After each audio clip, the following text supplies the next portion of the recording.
Old man saved 3 bear cubs. Years later, you won't believe how they returned the favor.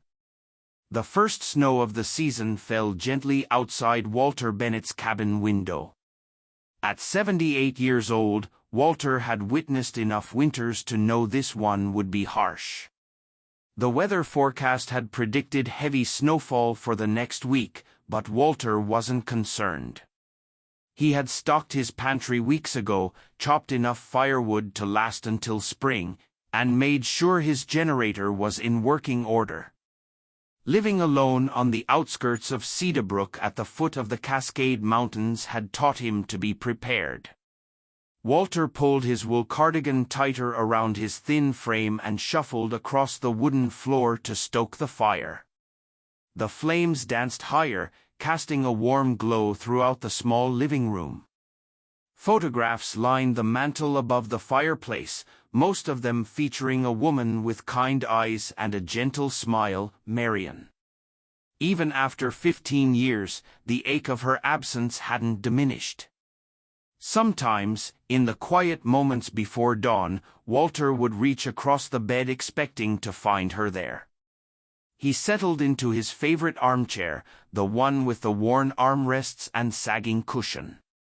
A book lay open on the side table, one of the many novels Marion had loved. Walter had been reading through her collection one by one, as if completing them might somehow bring him closer to her. As a former elementary school teacher who had shaped young minds for over 40 years, Walter had always appreciated literature, but these books held special significance. The soft ticking of the grandfather clock in the corner and the occasional crackle from the fireplace were the only sounds that broke the silence. Walter's gaze drifted toward the window, where he could see his small garden now covered in a thin blanket of white. Come spring, he would plant tomatoes, carrots, and Marion's favorite, sunflowers, just as he had done every year since she'd passed. A set of headlights cutting through the darkness outside pulled Walter from his thoughts. Visitors were rare, especially in this weather. He placed his reading glasses on the table and made his way to the front door, curiosity outweighing caution. By the time Walter opened the door, a young man in a park ranger uniform was already climbing the porch steps, carrying what appeared to be a large wooden crate. Snowflakes gathered on the brim of his hat and the shoulders of his heavy jacket. Luke, Walter squinted, recognizing one of his former students. Luke Travers had been a bright-eyed second grader in Walter's class some 20 years ago, always fascinated by nature and the wildlife that surrounded Cedarbrook. Now, as a park ranger, he was living that passion. Mr. Bennett, Luke's voice was slightly breathless, either from the cold or the weight of whatever he was carrying. "I'm sorry to bother you so late, but I didn't know where else to go." "What's in the crate, son?" Walter asked, noticing movement inside. Luke's expression turned somber. "Black bear cubs. 3 of them. Poachers killed their mother this morning up near Blackwater Ridge." He shifted the crate carefully, and Walter caught a glimpse of small dark shapes huddled together. The wildlife centers are all at capacity because of the early winter, and these little ones, his voice trailed off. Walter understood immediately. "You want me to take them in?" It wasn't a question. Luke nodded, relief washing over his features. "Just temporarily, until space opens up at one of the rehabilitation centers."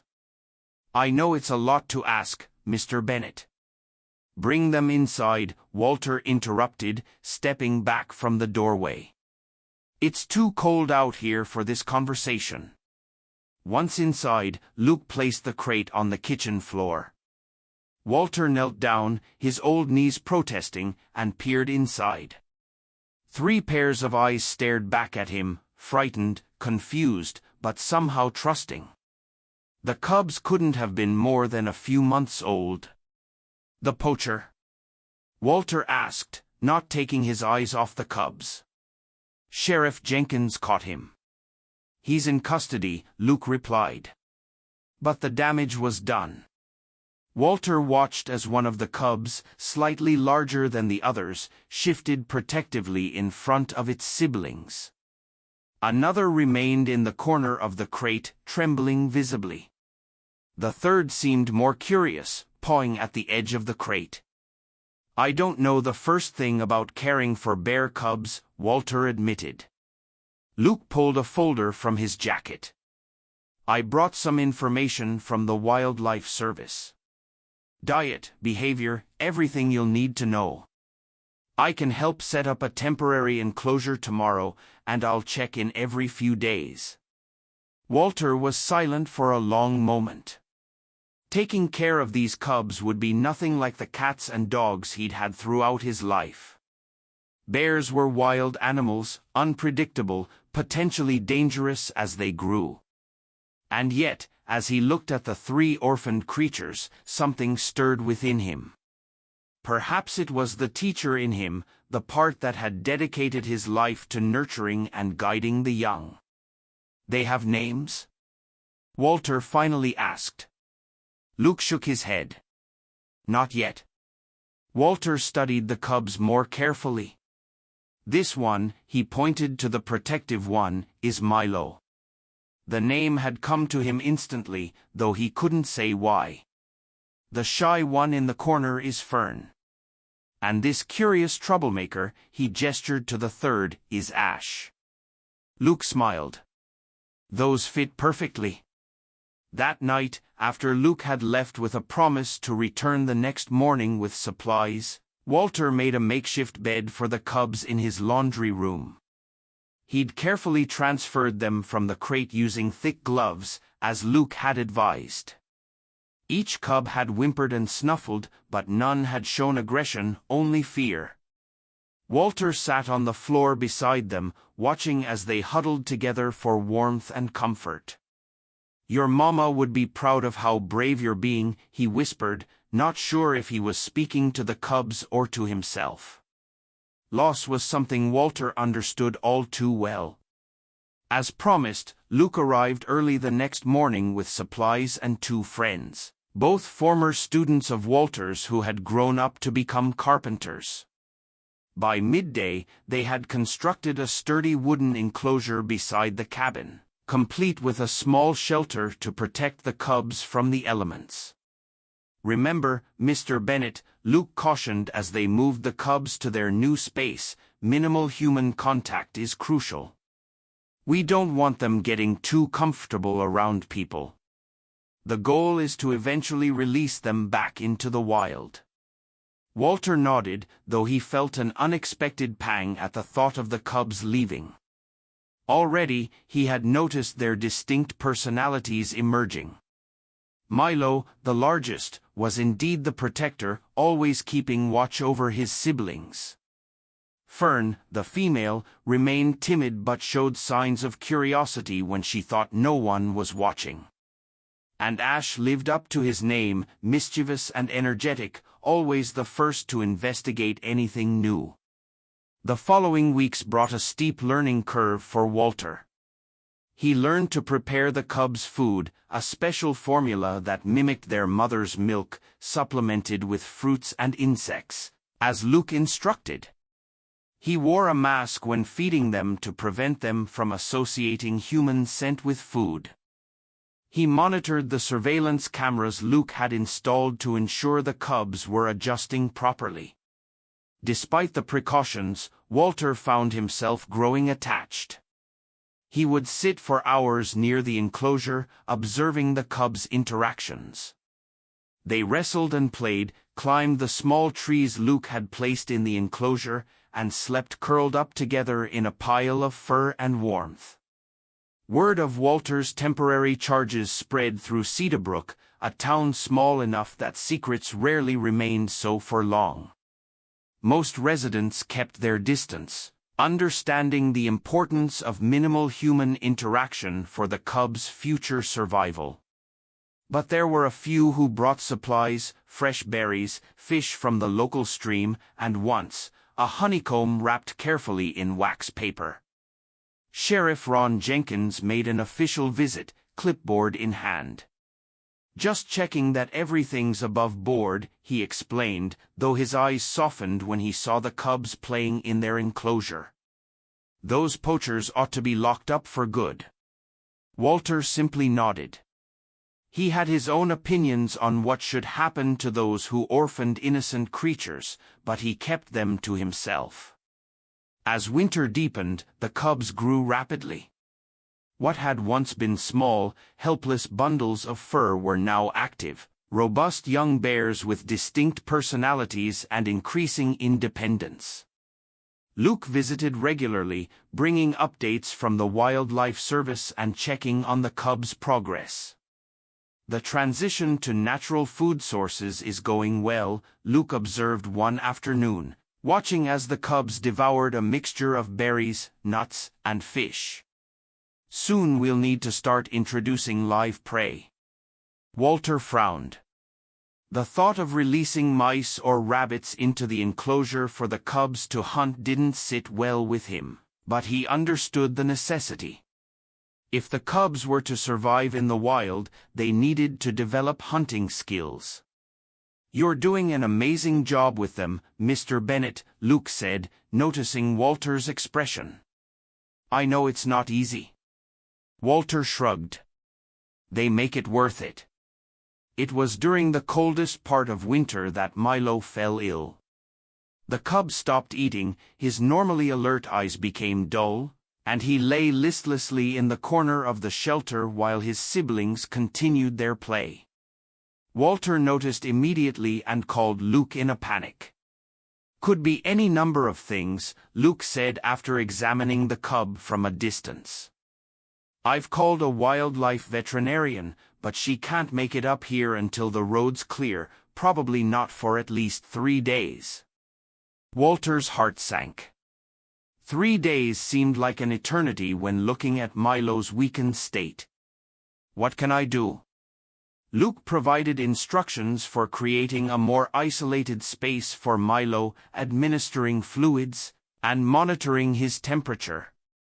"Keep me updated hourly," he said before leaving. "And Mr. Bennett, try not to get too close. Even sick bears can be unpredictable." But as night fell and Milo's condition worsened, Walter found himself unable to maintain that distance. He moved a cot into the small shed attached to the enclosure, close enough to hear Milo's labored breathing.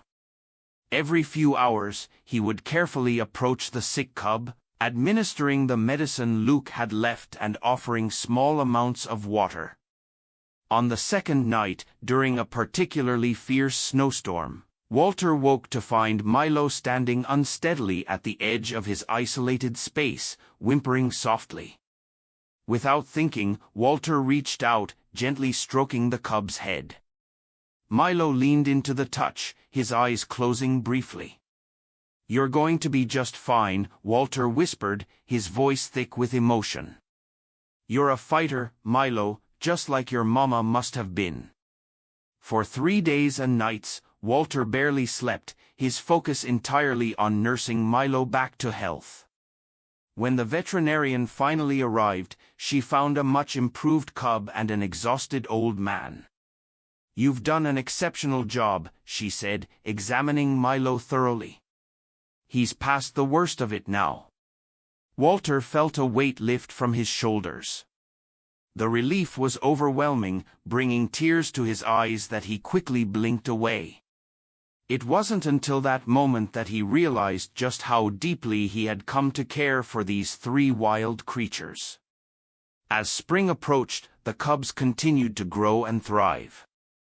They were nearly a year old now, and their dependence on Walter had diminished significantly.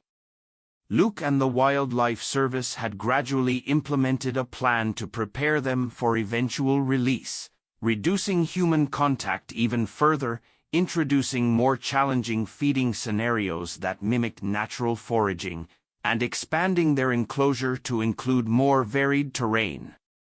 Walter understood the necessity of these changes, even as they created a growing distance between him and the cubs.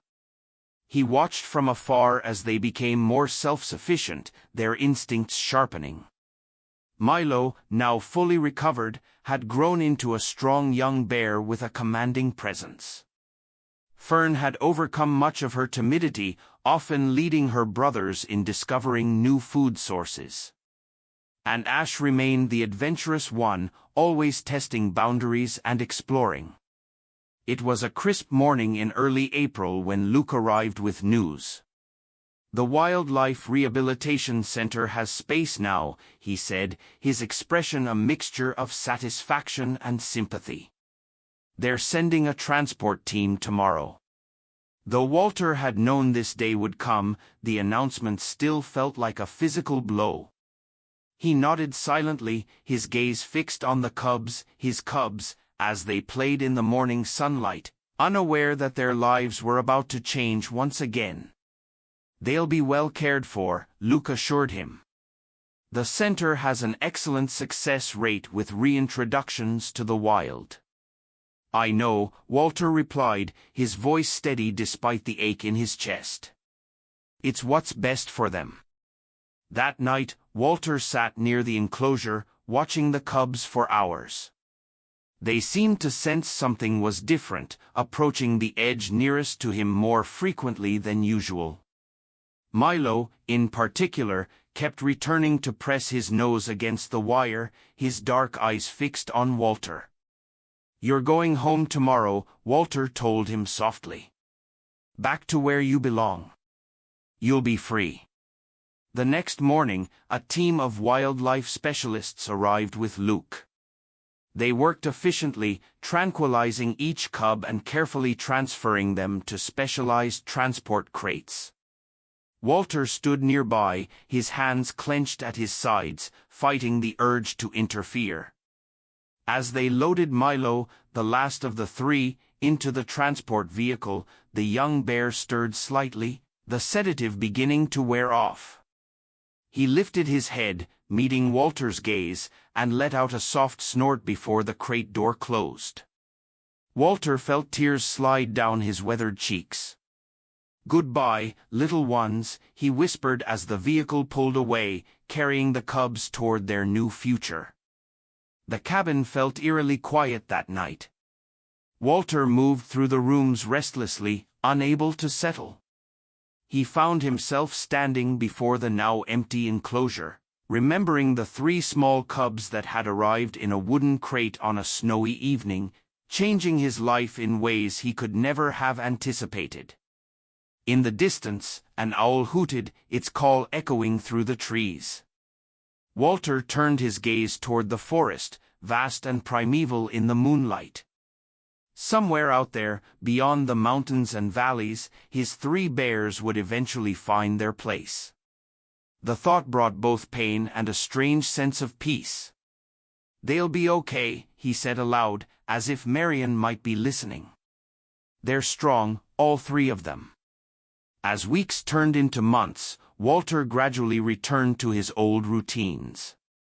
He tended his garden, now flourishing with summer vegetables. He read on the porch in the evenings, the novels Marion had loved. He exchanged pleasantries with neighbors when he ventured into town for supplies. But each night before retiring, Walter would step outside and look toward the distant trees. Sometimes, he thought he could sense a presence watching from the shadows, a feeling rather than anything he could pinpoint. On those nights, he would raise his hand in a small gesture of acknowledgement before turning back to the warmth of his cabin. Life continued, quieter than before, but no less meaningful. And if Walter occasionally left a handful of berries at the edge of the clearing, well, that was between him and the forest.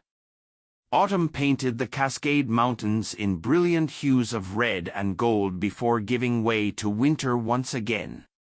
The first anniversary of the Cubs' release passed quietly, marked only by Walter's silent toast to their memory as he sat before the fireplace.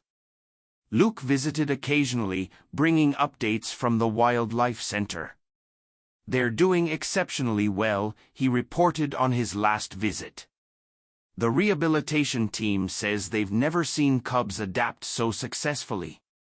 They're tracking them with radio collars, and all three have established territories not far from each other. Walter nodded, feeling a swell of pride. Always knew they were special. The winter proved harsh, with snowstorms more frequent and severe than in previous years. Walter found himself increasingly isolated as roads became impassable for days at a time. He maintained his independence stubbornly, despite offers from townsfolk to check on him or bring supplies. "I've weathered worse than this," he told Sheriff Jenkins when the man called to check on him. "Been taking care of myself for 15 years now." But age was beginning to make itself known in ways Walter couldn't ignore. His joints ached more persistently in the cold. Tasks that had once been simple, chopping wood, clearing the porch of snow, now left him winded and exhausted. Still, he persisted, unwilling to concede to time what the elements couldn't claim. It was on one of the coldest nights of the season, with snow falling heavily outside, that Walter heard the sound of a vehicle approaching. He glanced at the clock, nearly midnight, an unusual hour for visitors, especially in such weather. Curious but cautious, he moved to the window, peering through the frost-etched glass. A white van had pulled up outside, its headlights cutting through the swirling snow. Two men emerged, dressed in what appeared to be utility company uniforms. Walter frowned. He hadn't reported any issues with his power or phone line, and midnight seemed an odd time for routine maintenance. The knock, when it came, was authoritative. Walter opened the door a crack, chain still in place. "Can I help you?" "Good evening, sir," the taller of the two men said, his smile not quite reaching his eyes. "We're from Mountain Electric. Got a report of a potential line problem in this area. Need to check your connection points inside." Walter's suspicion deepened. At this hour? In this weather? "Storms knocked out power to half the county," the man replied smoothly. "We're working overtime to prevent more outages. Won't take but a minute." Walter noticed the lack of a logo on their van. The absence of proper identification badges. Most telling of all was the way the second man's eyes darted past him, scanning the interior of the cabin with too much interest. "I appreciate your dedication," Walter said, matching the man's pleasant tone. "But I haven't had any issues. Maybe check back in the morning if you're still concerned." The taller man's expression hardened slightly. "It's really in your best interest to let us take a look now, sir.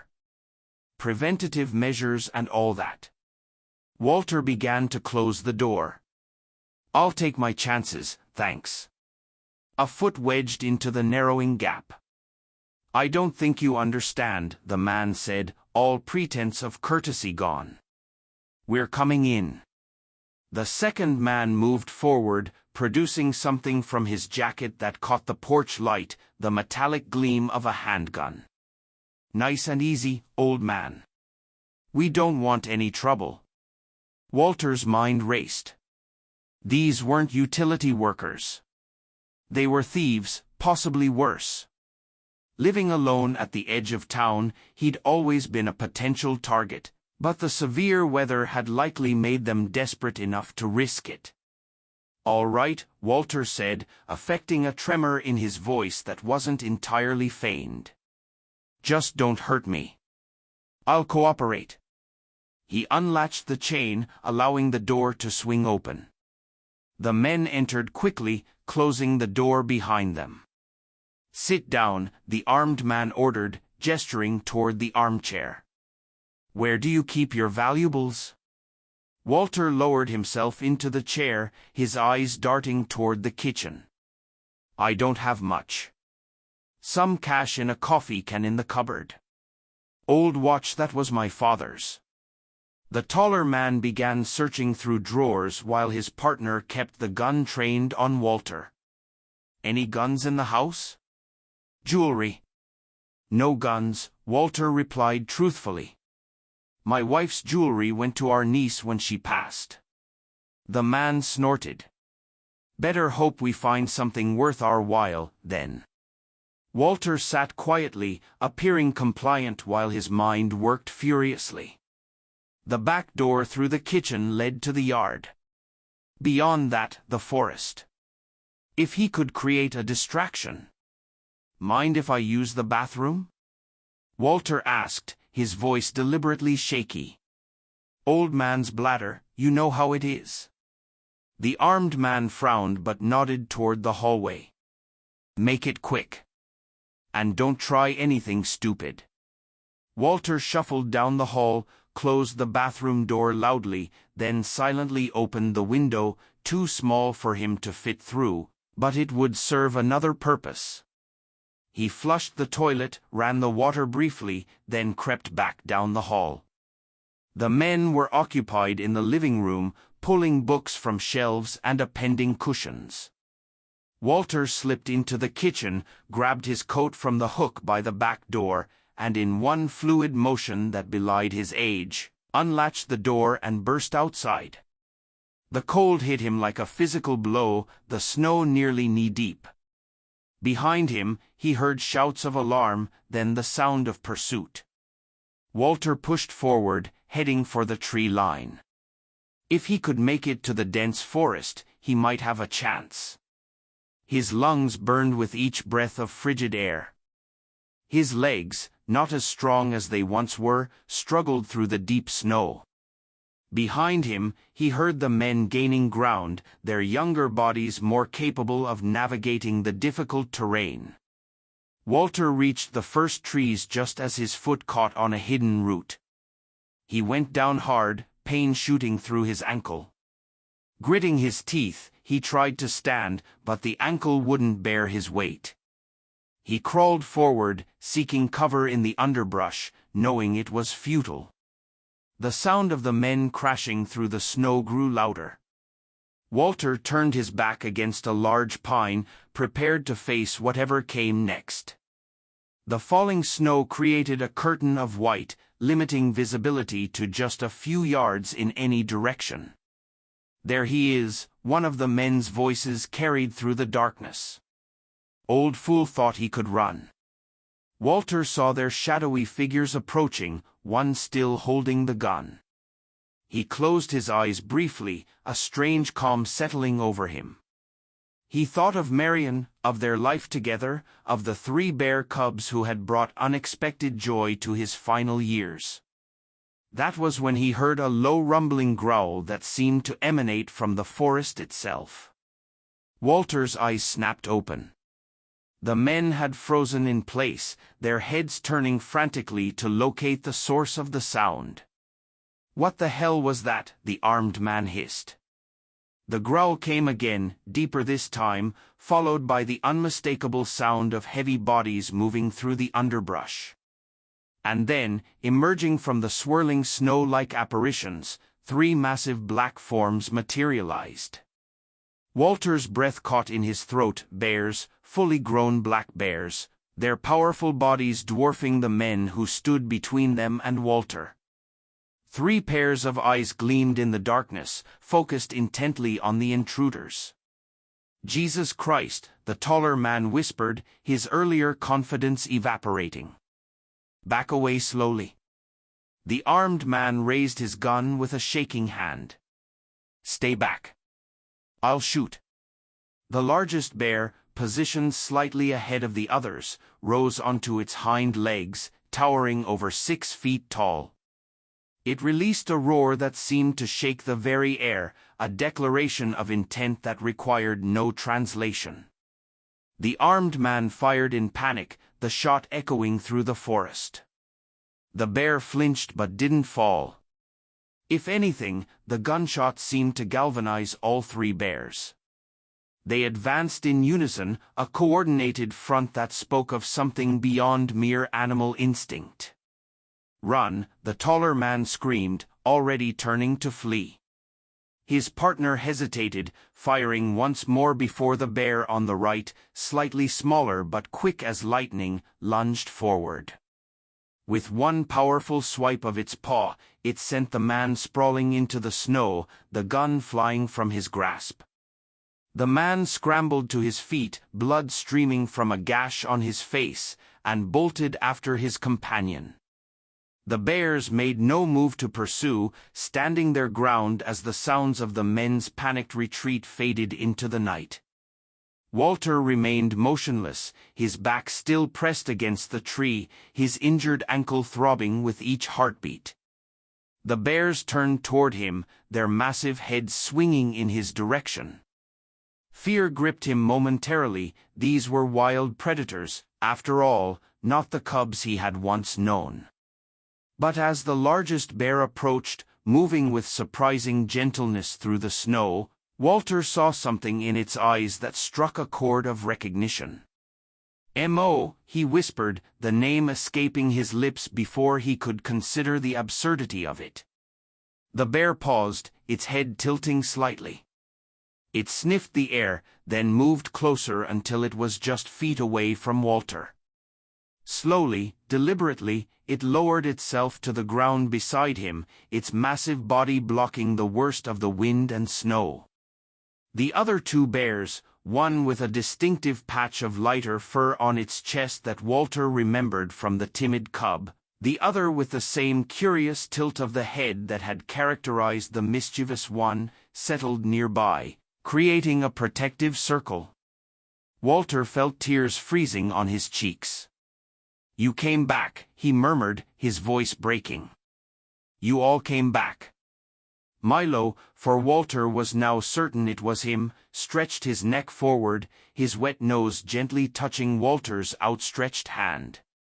The gesture was so reminiscent of the way the cub had pressed against the enclosure wire that Walter felt his heart might burst with the wonder of it. They remained that way as the snow continued to fall, an old man and three wild bears sharing a moment of impossible connection. Walter's injured ankle and the cold became distant concerns, overshadowed by the miracle unfolding around him. Eventually, Milo shifted, moving to position himself alongside Walter. With careful movements, the bear seemed to offer his side, a solid support that Walter could lean against. "You want me to hold on to you?" "Oh," Walter asked incredulously. Milo remained still, waiting. Understanding dawned on Walter. The bear was offering him a way back to safety. Gingerly, he gripped the thick fur and pulled himself up, keeping his weight off the injured ankle. Milo rose slowly, allowing Walter to maintain his hold. Step by cautious step, with Walter leaning heavily against the bear's side, they made their way back toward the cabin. The other two bears flanked them protectively, their massive bodies creating a path through the snow. When they reached the edge of the clearing, Walter saw that the thieves' van was gone. Milo guided him all the way to the porch steps before stopping. Walter released his hold on the bear's fur, balancing on his good foot.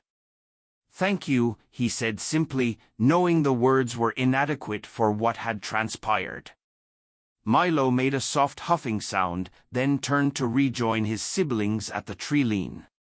The three bears lingered there, watching as Walter hobbled up the steps and into his cabin.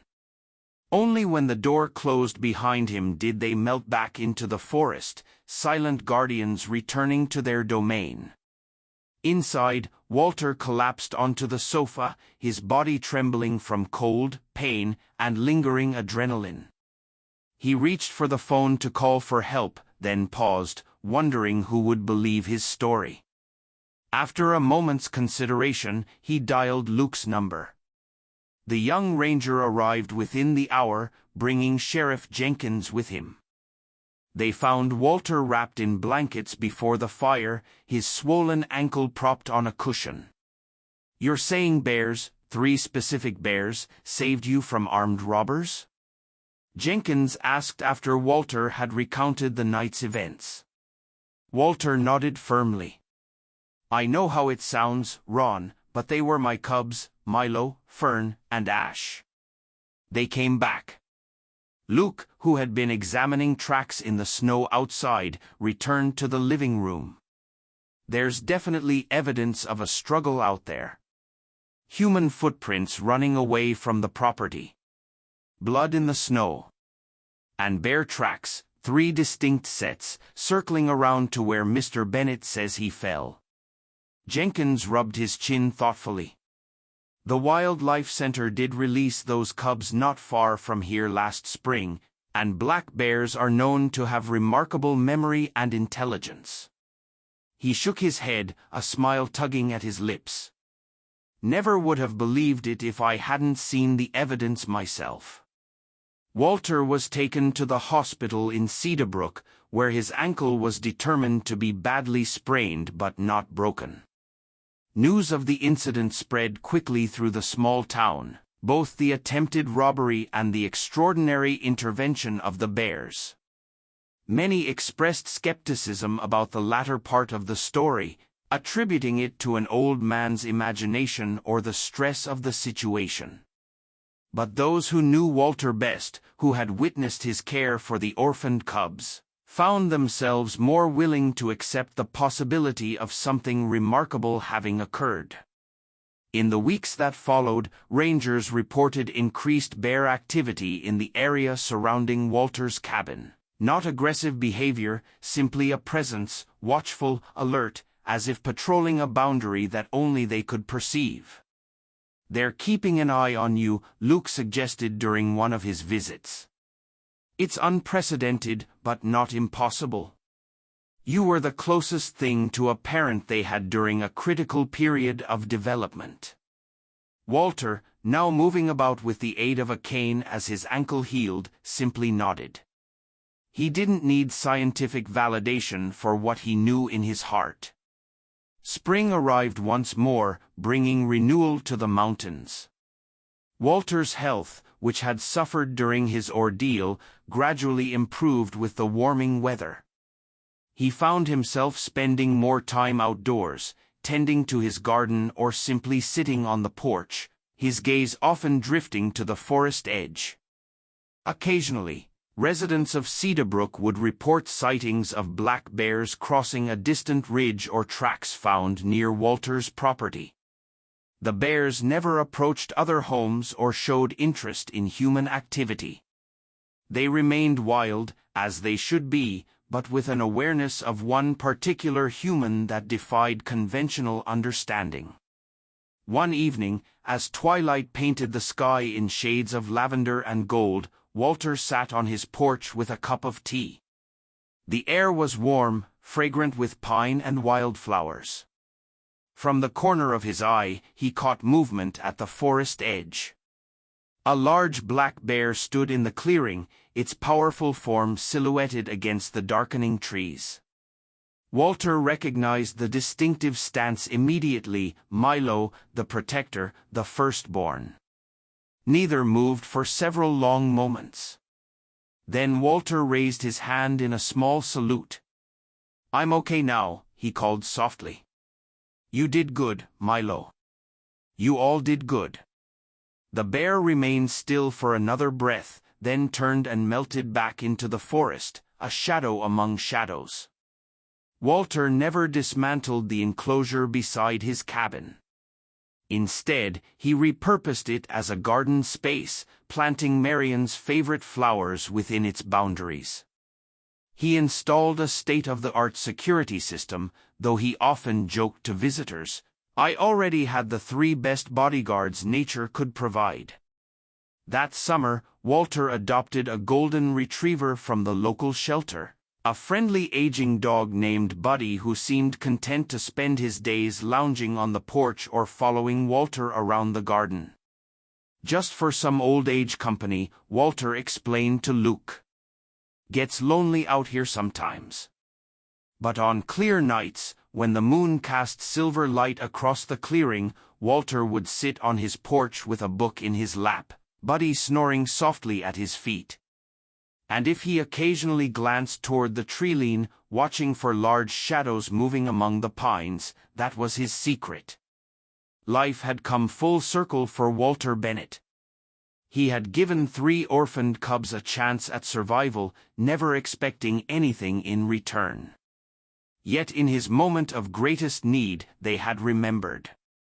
They had returned. They had protected him as fiercely as he had once protected them. In the quiet moments, Walter sometimes imagined Marion sitting beside him, her hand in his, as they watched the forest together. Family comes in many forms, he would murmur as if sharing the thought with her, and love leaves marks that time can't erase. In the distance, an owl called into the night. Somewhere deep in the forest, a bear might lift its head at the sound, alert and watchful. And in his cabin at the edge of the wilderness, an old man smiled, knowing he was never truly alone.